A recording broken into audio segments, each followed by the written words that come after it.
در نتیجه راه اندازی درست و مؤثر کارهای فهمانده‌دهی و مفکوروی از جانب گروه‌های تبلیغاتی و تشویقاتی مقامات اجرایی حاکمیت دولتی شهر، مقامات حفظ حقوق و فعالان در روز نخستین معرکه بهارانه دعوت جوانان به خدمت حربی در جماعت دهات واروخ اجرای نقشه پیش بینی شده کاملا تأمین گردید.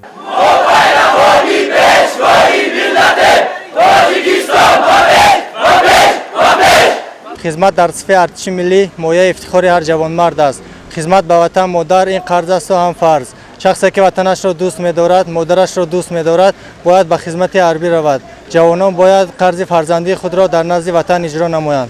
خوشبختانه در دهات واروخ صف جوانان دلیر شجاعت و زیاد می‌شوند. حادثه‌های آخری در مرز رخ داده مرا وادار نمود که با خواهش خود با امر وجدان خدمت نمایم. از مکتب مردانگی باید گذرم و وطن دوستی خود را در عمل نشان دهم.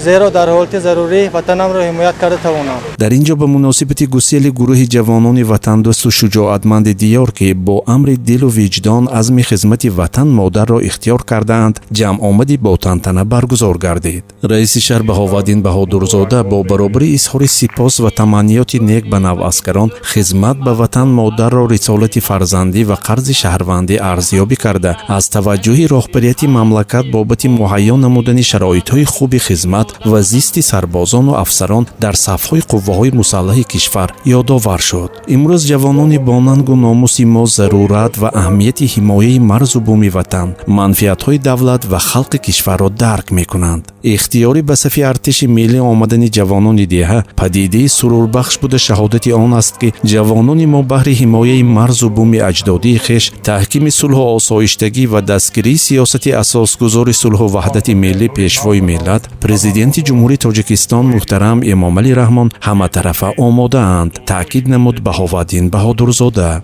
مستفیدان نورانی به نواسکران راه سفید خواسته در ادای رسالت جوانمردی بردباری و موفقیت ها تمنا نمودند. برنامه رنگین فرهنگی انجام بخشی چاره‌بینی بود.